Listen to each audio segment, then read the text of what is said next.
Hello everyone, welcome to Vidyashree academy. आज हम पढ़ने वाले हैं न्यू एजुकेशन पॉलिसी 2020। ये बहुत ही महत्वपूर्ण टॉपिक है। अगर आप यूपीएससी की प्रिपरेशन कर रहे हैं या एमपीपीएससी की प्रिपरेशन कर रहे हैं या कोई भी एग्ज़ाम, आगे आने वाला कोई भी एग्ज़ाम, तो उसमें ये टॉपिक पूछा ही पूछा जाएगा और इसको हम थोड़ा डिटेल में पढ़ेंगे क्योंकि ये एज अ स्टूडेंट भी इसकी समझ होना बहुत ज़रूरी है और आगे आने वाले समय में यही पॉलिसी लागू होने वाली है। तो आप टीचर बनते हैं या आप किसी और प्रोफेशन में भी जाते हैं तो इसकी जानकारी आपको अच्छे से होनी चाहिए। चलिए स्टार्ट करते हैं। सबसे पहले राष्ट्रीय शिक्षा नीति के बारे में कुछ ब्रीफ इंफॉर्मेशन दी गई है। शिक्षा प्रणाली में परिवर्तनकारी सुधार। तो देखिए, प्री प्राइमरी स्कूल से लेके ग्रेड 12 तक यूनिवर्सल एक्सेस एजुकेशन का मिलना चाहिए। फिर प्रारंभिक शिशु देखभाल शिक्षा, किस तरीके से पैटर्न चेंज हुआ है। 10+2 जो पैटर्न था अभी तक जो चला आ रहा था उसको 5+3+3+4 में कन्वर्ट किया गया है। National mission on foundational literacy and numeracy, ये तो पॉइंट्स में दिए हैं। हम इन सबको बहुत ही सरलता से डिस्कस करेंगे कि हमें अपनी लैंग्वेज में समझ में आ जाए। देखिए, इसका जो ड्राफ्ट मिनिस्ट्री की वेबसाइट पर दिया गया है, एजुकेशन मिनिस्ट्री जिसका नाम हो गया है एमएचआरडी से एजुकेशन मिनिस्ट्री, उसमें लगभग 108 पेज का पूरा पीडीएफ है इस एजुकेशन पॉलिसी का। तो इतना सारा पढ़ना तो आप लोग के लिए शायद मुश्किल होगा। इसको मैंने पूरा पढ़ के बहुत ही अपने शब्दों में कुछ जो मेन पॉइंट है उनको लिखा है, तो उतना ही हम पढ़ लेंगे तो हमें काफ़ी कुछ समझ में आ जाएगा। चलिए स्टार्ट करते हैं। देखिए, सबसे पहले तो ये क्वेश्चन उठना लाजमी है कि ये कौन से नंबर की शिक्षा नीति है। तो ये तीसरे नंबर की शिक्षा नीति है। तो इसके पहले शिक्षा नीति कब कब आई? स्वतंत्रता के बाद 1968 में और उसके बाद 1986 में। देखिए कितना इजी है, 68 फिर इसको अपोजिट कर दीजिए तो ये हो जाएगा 86। तो जो 1986 में दूसरी शिक्षा नीति आई थी इसमें कुछ संशोधन हुआ था 1992 में। तो अब लगभग 34 वर्षों के बाद नवीन शिक्षा नीति 2020 में आई है। अभी ये लागू तो नहीं हुई है, इसको लागू होने में थोड़ा समय लगेगा, लेकिन फिर भी क्या क्या इसके महत्वपूर्ण बिंदु है उनको डिस्कस करते हैं। देखिए, कब कब ये पब्लिश की गई, इस नीति की घोषणा कब की गई, तो ये दिनांक भी आपसे पूछ सकते हैं। तो याद रखिएगा 29 जुलाई 2020 को घोषणा की गई। इसकी अध्यक्षता किसने की थी? डॉक्टर कस्तूरी रंगन। डॉक्टर कस्तूरी रंगन जी ने इस समिति की अध्यक्षता की थी। ये जो पूरी नीति बनी है इसके जो हेड थे वो कौन थे? डॉक्टर कस्तूरी रंगन। और आपको जानकर ये भी खुशी होगी कि वर्तमान में जो शिक्षा नीति लागू होने वाली है वो एक ऐसे व्यक्तित्व ने बनाई है, मीन्स चेयर किया है इसको, जो कि इसरो के पूर्व चेयरमैन रह चुके हैं। तो आप समझ सकते हैं कि इनकी जो इंटेलिजेंस लेवल है वो कितना अधिक होगा। तो नहीं, और ये जो शिक्षा नीति है इसमें मुझे जो सबसे अच्छा पॉइंट लगा ये लगा कि इसमें लगभग जब इसका ड्राफ्ट पब्लिश होने से पहले 1.5 लाख लोगों के सजेशंस लिए गए। तो उन लोगों ने अपने अपने पॉइंट्स रखे और भी जो सब्जेक्ट से रिलेटेड विशेषज्ञ हैं उनने भी इसके बारे में बताया। तो चलिए देखते हैं इसमें क्या क्या है। एचआरडी मंत्रालय, जो अब इसका नाम बदल के शिक्षा मंत्रालय कर दिया गया है, तो इसमें बताया किन किन टॉपिक के बारे में हमें पढ़ना है। तो स्कूल शिक्षा, भाषा, उच्च शिक्षा, टेक्नोलॉजी, फाइनेंस, इम्प्लीमेंटेशन, क्या इसका प्रॉफिट होगा, क्या इसका क्रिटिसिज्म होगा, ये सब बताया गया है। देखिए, अभी तक मैं जिस सिस्टम से पढ़ी हूँ वो 10+2 से पढ़ी हूँ और अभी जो बच्चे पढ़ रहे हैं वो भी इसी सिस्टम से पढ़ रहे हैं और आप लोग भी इसी सिस्टम से पढ़े हैं। 10+2 का मतलब क्या होता है कि हम 10 तक और फिर 2 साल का 11-12 वाला सिस्टम हमारा रहता था। लेकिन अब जो पैटर्न आया है वो है 5+3+3+4। इसको हम कैसे समझेंगे? इसको समझेंगे, देखिए यहाँ पर क्या बताया गया है कि 5 साल तक फाउंडेशन स्टेज होगा जिसमें प्री प्राइमरी स्कूल होगा और फिर 1 और 2 क्लास होगा।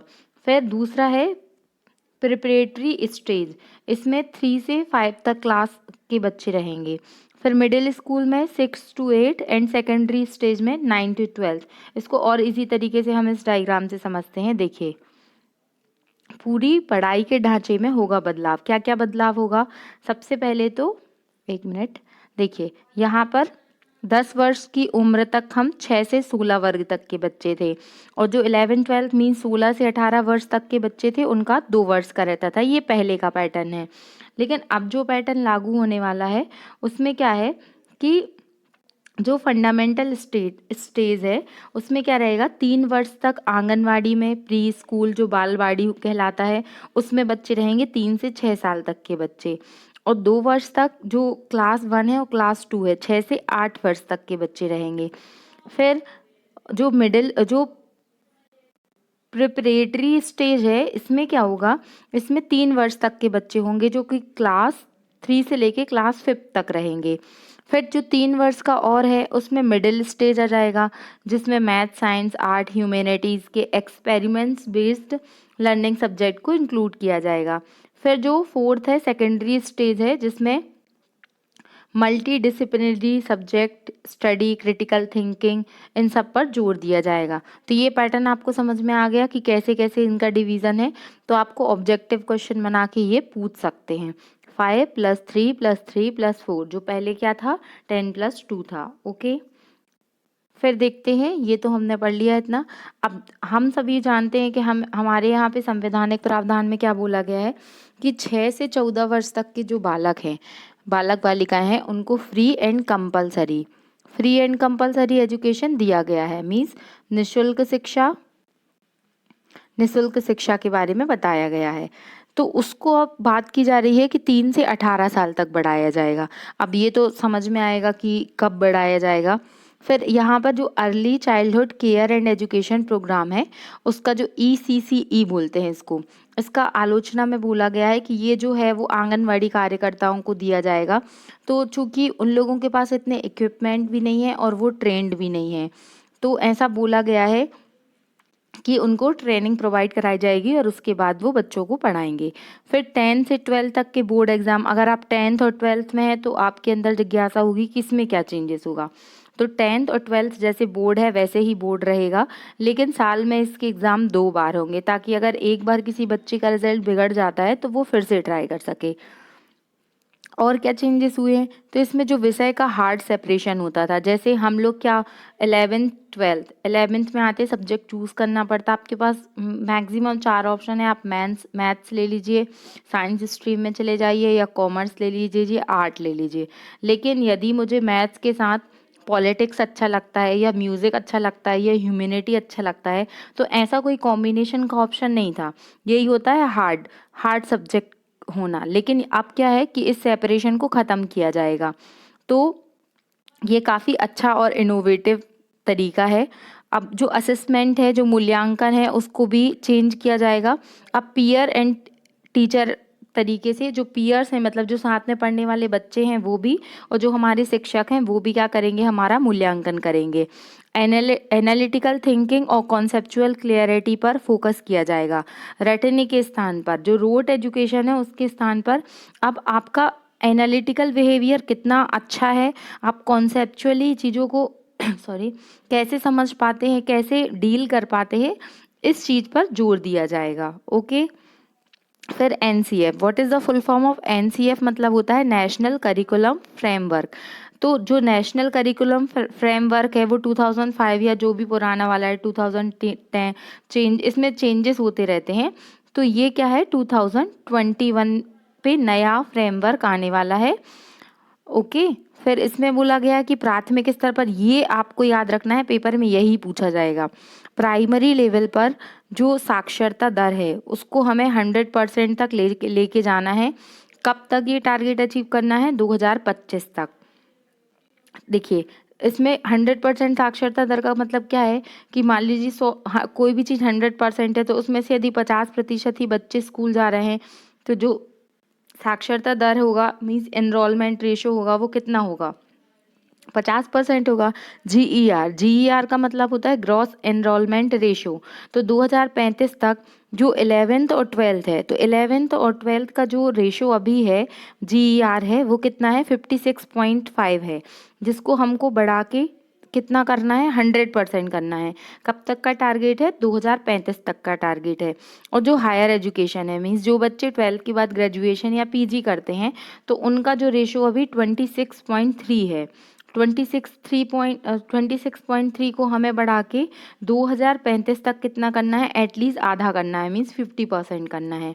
तो ये आपको क्लियर हो गया कि GER क्या होता है और 11th-12th में कितना है और हायर एजुकेशन में कितना है, और हमको 2035 तक कितना टारगेट करना है, ये भी याद रखिएगा।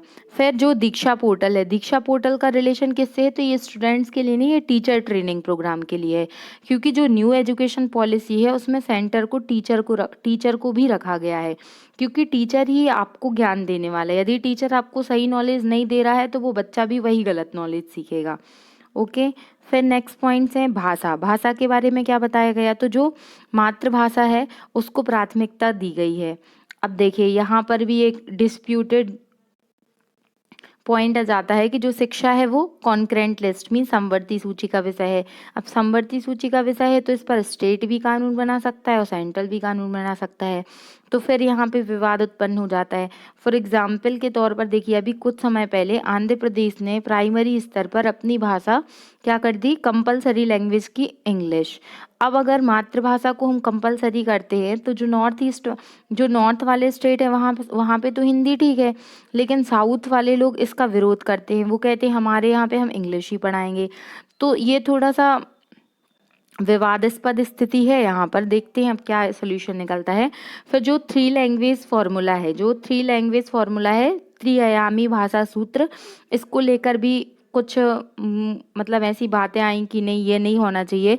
इसमें प्राइमरी मीन्स जो प्राथमिक भाषा है उस पर जोर दिया गया। इसमें क्या है, जो थ्री लैंग्वेज फार्मूला है उसमें एक भाषा जो है वो हिंदी को पहले बोला गया था कि वो मैंडेटरी है, लेकिन फिर बाद में उसको हटाया गया। इससे क्योंकि यदि ऐसा नहीं होता है तो देखिए अनइक्वल पैटर्न आएगा, असमानता आएगी, क्लास डिवीज़न आएगा, तो ऐसी कुछ ये सारी प्रॉब्लम्स अराइज हो सकती हैं। फिर कॉलेज एडमिशन में भी क्या चेंजेस किए गए हैं, तो अभी क्या होता है, जैसे 12th के और 12th के जो मार्क्स हैं उसके बेसिस पे कॉलेज में एडमिशन हो जाता है, लेकिन अब ऐसा नहीं होगा। जो कॉलेज एडमिशन एंट्रेंस टेस्ट होगा CCE, इसमें क्या होगा, CCE क्या है, कॉमन एंट्रेंस एग्ज़ाम। हमको एक साल में ये एग्ज़ाम कंडक्ट होगा 2 बार मौका मिलेगा आपको कि आप ये एंट्रेंस को क्वालिफाई करिए और फिर आप देश की किसी भी यूनिवर्सिटी में एडमिशन ले सकते हैं। इसको कौन ऑर्गेनाइज कराएगा, इस टेस्ट को कौन कंडक्ट कराएगा, तो उसका नाम है national testing agency NTA। Okay, इसको याद रखिएगा। बट दिक्कत यही है कि अभी भी ये जो प्रोविज़न्स हैं ये मैंडेटरी नहीं है। तो अब जब कोई चीज़ मैंडेटरी नहीं है, बाध्य नहीं है, तो फिर लोग उसको उस तरीके से अप्लाई नहीं करते। तो अब देखते हैं कि सारी यूनिवर्सिटीज़ को कैसे अपनाती हैं। फिर UGC के स्थान पर एक बॉडी आएगी जिसका नाम है higher education commission of India, जिसका एब्रीविएशन है HECI, higher education commission of India. ऐसा बोला गया है कि UGC है, जो UGC पे मैंने एक लेक्चर डाला है, आप देख लीजिएगा। यूनिवर्सिटी ग्रांट कमीशन है जो कि क्या करता है, सारे कॉलेजेसों के लिए फाइनेंस प्रोवाइड कराता है और भी कार्य करता है। तो उसको ख़त्म किया जाएगा और उसके स्थान पर higher education commission of India लागू किया जाएगा। फिर मल्टी डिसिप्लिनरी बनाने का मतलब क्या है, बहुविषयक क्या होता है कि एक सब्जेक्ट को सिर्फ ध्यान में ना रख के बहुत सारे सब्जेक्ट पर ध्यान देना। तो ये इसको 2040 तक ये टारगेट कंप्लीट करने की बात की गई है। इसमें क्या बोला गया कि हर जिले में एटलीस्ट एक विश्वविद्यालय हो। तो इसमें क्या है, नेशनल रिसर्च फोरम का फॉर्मेशन भी किया गया है। लाइट बट टाइट, इसका मतलब क्या है, लाइट बट टाइट का मतलब क्या होता है, ये मेरे शब्द नहीं है, ये जो ड्राफ्ट है उसमें दिया गया है और बोला गया है इस एजुकेशन पॉलिसी में कि एटलीस्ट हर ज़िले में एक यूनिवर्सिटी होना ज़रूरी है और नेशनल रिसर्च फोरम की भी स्थापना की जाएगी।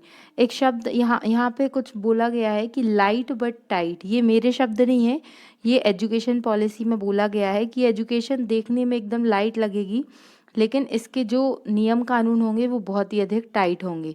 अब देखिए, जो बहुत ही अच्छी बात है कि इसमें क्या होता था अभी कि यदि 2 साल की पढ़ाई मैंने की और किसी कारणवश मान लीजिए मुझे पढ़ाई छोड़नी पड़ी, तो मेरे ये 2 साल तो बर्बाद हो गए, क्योंकि मुझे तो इन 2 सालों का कोई भी सर्टिफिकेट, कोई भी डिग्री नहीं मिलेगा। लेकिन अब इस वाले प्रावधान को चेंज किया गया है। कैसे किया गया है कि यदि आपने 4 साल का, मान लीजिए आपका एजुकेशन पूरा प्रोग्राम है, एक डिग्री है, और आपने 1 साल किया तो आपको सर्टिफिकेट मिलेगा। मान लीजिए आपने 2 साल कंप्लीट किया तो फिर डिप्लोमा मिलेगा। मान लीजिए 3 साल कंप्लीट किया तो आपको पूरी डिग्री मिलेगी। और फिर मान लीजिए बीए कर रहे हैं हिस्ट्री से, फिर आपको और अधिक इंटरेस्ट आ रहा है, तो आपने चौथे साल भी किया तो आपको रिसर्च का सर्टिफिकेट भी मिलेगा। आप समझ रहे हैं कि कितना अच्छा प्रोग्राम है। आपने अगर मैं हूं ना मूवी देखी होगी ना, तो उसमें देखा होगा कि शाहरुख खान कैसे एक पढ़ाई छूट जाने के कारण बड़ी उम्र का हो जाता है, फिर भी कॉलेज में पढ़ने आता है। तो अब वो मैं हूं ना मूवी का कॉन्सेप्ट फिर से आने वाला है, इससे आपको याद रहेगा। फिर एकेडमिक बैंक ऑफ क्रेडिट, ये क्या कॉन्सेप्ट है? तो एकेडमिक बैंक ऑफ क्रेडिट में क्या बोला गया है कि यदि आपको ऐसे नंबर दिए जाएंगे जब आप कॉलेज में रहेंगे, तो उससे क्या होगा कि आपको आपके मतलब नंबर, अगर आपका बिहेवियर अच्छा है, आपका काम अच्छा है, आप जो भी टारगेट दिए जा रहे हैं उनको अच्छे से कर रहे हैं, तो उससे भी आपको कुछ बेनिफिट होगा। फिर एमफिल की समाप्ति। अब ये एमफिल का क्या चक्कर है? तो पीएचडी करने से पहले एक ऐसा प्रोग्राम था कि एमफिल कराते थे, जिससे पीएचडी में क्योंकि बहुत अधिक वर्क रहता है, तो एमफिल आप समझ लीजिए कि middle research degree between master and PhD, कि अगर आपको पीएचडी करना है और आपका मास्टर हो गया है तो उसके बाद कुछ लोग एमफिल कर लेते थे। लेकिन अब इसकी ज़रूरत महसूस नहीं होती, क्योंकि लोग एमफिल करते थे और फिर पीएचडी प्रोग्राम तभी ज्वाइन कर लेते थे, तो इसका कोई मतलब नहीं था, इसलिए एमफिल के प्रोविज़न को ख़त्म कर दिया गया है। फिर ये एक क्रिटिसिज्म वाला पॉइंट भी है कि विदेशी विश्वविद्यालयों को अनुमति मिल गई है कि जो विदेशों की यूनिवर्सिटी हैं वो इंडिया में आके मीन्स पढ़ाई करा सकती हैं। तो ऐसा बोला गया है कि ये विदेशी कल्चर को हम बढ़ावा दे रहे हैं, इससे हमारी संस्कृति बहुत अधिक मतलब प्रभावित हो सकती है। फिर टेक्नोलॉजी को बढ़ावा दिया जाएगा, artificial intelligence based learning programme को बढ़ावा दिया जाएगा। एक भारत श्रेष्ठ भारत, जो 6 से 8 तक के बच्चे हैं उनके लिए ये प्रोग्राम चल रहा है। जो हायर एजुकेशन है उसमें बोला गया है कि 3.5 करोड़ नई सीटें आएंगी, तो ये काफ़ी अच्छा नंबर है। और ऐसा होता है तो जो ग्रॉस एनरोलमेंट रेशो है वो भी बढ़ेगा। फिर और क्या रिफॉर्म किए गए हैं? तो जैसे कि पहले बताया था कि जो शिक्षा का केंद्र है, शिक्षा के केंद्र में बच्चे के साथ साथ मीन्स जो पढ़ने वाला स्टूडेंट है उसके साथ साथ उसके टीचर को भी रखा गया है, ताकि टीचर में भी अच्छे से जो पढ़ाने की कैपेबिलिटीज़ हों वो होना चाहिए।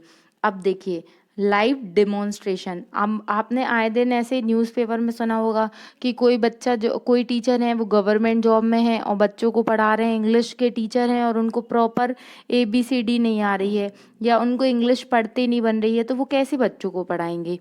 तो इसीलिए अब जब टीचर की नियुक्ति होगी तो उनका लाइव डेमोन्स्ट्रेशन लिया जाएगा, उनसे पढ़ाया जाएगा, उनसे पढ़वाया जाएगा और फिर बच्चों से फीडबैक लिया जाएगा। प्रॉपर उनका एनालिसिस होगा कि उनके अंदर वो क्षमताएं हैं पढ़ाने की कि नहीं है। फिर 4 साल का एक इंटीग्रेटेड टीचर प्रोग्राम होगा। जो बीएड अभी 2 साल की होती है वो 4 साल की होगी, जिसमें उनका ग्रेजुएशन और बीएड दोनों इंटीग्रेटेड मतलब साथ में होगा। फिर एक बहुत ही इम्पोर्टेंट पॉइंट ये याद रखिएगा कि शिक्षा पर खर्च अभी लगभग मीन्स ऐसा बोला गया है कि हमें कम से कम हमारी जीडीपी का, टोटल जीडीपी का 6% एजुकेशन पे खर्च करना चाहिए। लेकिन अभी वर्तमान में कितना होता है? 4.43% होता है, और ये सारे स्टेट का मिलाकर है। तो आप देख लीजिए, जैसे भूटान जैसा देश जो है वहाँ 7.5% खर्च होता है, जो फिनलैंड है वहाँ 7% खर्च होता है। इवन जिम्बाब्वे और स्वीडन जैसी कंट्री में भी जो होता है वो एजुकेशन पर खर्च बहुत अधिक होता है, लेकिन भारत में एजुकेशन पर खर्च बहुत कम होता है, जबकि हम पूरी दुनिया का सबसे बड़ा लोकतंत्र वाला देश हमारा देश है। लेकिन अब धीरे धीरे सुधार हो रहा है, देख पाते हैं कितना होता है। अब इसमें और क्या दिक्कत की बात क्या आ रही है कि ये जो जितने भी हमने अभी तक चीज़ें पढ़ी हैं, जो भी फैक्ट हम पढ़ रहे हैं, वो सब दिशा निर्देश हैं। मीन्स ऐसा बोला गया है कि ऐसा हो जाएगा, ऐसा हो जाएगा। इसमें कोई भी बाध्यता नहीं है, कोई भी मैंडेटरी प्रोविज़न नहीं है कि ऐसा ही होना चाहिए। और हमने जो भी टारगेट डिसाइड किए हैं मीन्स एजुकेशन पॉलिसी के तहत कि 2035 तक इस लक्ष्य को प्राप्त करना, 25 तक इसको प्राप्त करना, तो 2040 तक ऐसा बोला गया है कि ये जो भी पूरी पूरी एजुकेशन पॉलिसी है वो मतलब अच्छे तरीके से लागू हो जाएगी और सारी प्रोविज़न जो है वो कंप्लीट हो जाएंगे। फिर दूरस्थ एजुकेशन क्या होती है? इसका मतलब होता है कि दूर बैठकर भी हम शिक्षा को ग्रहण कर सकें। फॉर एग्ज़ाम्पल यदि किसी का कोई दिल्ली यूनिवर्सिटी से अपनी पढ़ाई पूरा करना चाह रहा है, लेकिन वो वहाँ नहीं जा पा रहा है, तो किस तरीके से वो जो ओपन लर्निंग स्कूल है वहाँ पे एडमिशन लेके पढ़ सकता है। तो इसके लिए national institute of open school distance learning programme जो है वो लागू किए गए हैं। और हाँ, एक पॉइंट और जो छूट गया था कि 6 क्लास से ही वोकेशनल एजुकेशन जो व्यावसायिक शिक्षा है उसकी बात की गई है। क्योंकि ऐसा बोला जाता है कि 8 साल के बाद जो है हमारा दिमाग वो है वो पूरा विकसित हो जाता है। तो कला में, शिल्पकला में, शारीरिक शिक्षा में जिस भी सब्जेक्ट में आपको इंटरेस्ट है, आप उसको अपने सबसे पहले तो इंटरेस्ट को पहचानिए और फिर उसी फील्ड में आप मास्टर हो जाइए, ऐसा बोला गया है। फिर स्टेम एक प्रोग्राम है, स्टेम का फुल फॉर्म भी पूछा जा सकता है, science, technology, engineering and maths. अब इसके साथ साथ जो ह्यूमैनिटी के सब्जेक्ट हैं या आर्ट्स के सब्जेक्ट हैं उनको हम इंक्लूड करके एक बहुविषयक शिक्षा मीन्स मल्टीपल सब्जेक्ट वाली शिक्षा को प्रमोट करना चाह रहे हैं, ताकि बच्चा केवल एक सब्जेक्ट का ऐसा पढ़ाकू बन के ना रह जाए, उसको बहुत सारी चीज़ों का ज्ञान हो सके। ओके, तो ये थी शिक्षा नीति। इसका जो 108 पेज का पीडीएफ है वो भी मैं डिस्क्रिप्शन में आपको दे दूंगी, आप उसको भी पढ़ लीजिए। और अगर आपको ऐसा लग रहा है कि इस पॉलिसी से रिलेटेड और अच्छे से पढ़ना है, या फिर इसका जो बैकग्राउंड है जैसे कोठारी कमीशन कब बना, यूजीसी कब बना, फिर कैसे कैसे इसकी शुरुआत हुई, एनसीएफ क्या है, यदि आप डिटेल में पढ़ना चाहते हैं तो कमेंट बॉक्स में बता दीजिएगा, तो मैं उस पर भी वीडियो बना दूंगी। और हाँ, अभी तो हमने इसके मेन पॉइंट पढ़ लिए हैं और इसके जो एमसीक्यूज़ की सीरीज़ है वो भी मैं लेकर आऊँगी, ताकि हमें और अच्छे से पता चल जाए कि हमने जो पढ़ा है उसका जो एग्ज़ाम में ऑब्जेक्टिव पार्ट है वो हमसे बन रहा है कि नहीं बन रहा है। Okay, thank you so much. I hope आपको वीडियो पसंद आया होगा। देखिए, इस सब में बहुत मेहनत लगती है और मुझे आप सबके सपोर्ट्स की ज़रूरत है, और अगर आपको अच्छा लगता है तो आप सब्सक्राइब कीजिए और अधिक से अधिक लोगों तक शेयर कीजिए। Thank you so much. Thanks for watching. जय हिंद, जय भारत।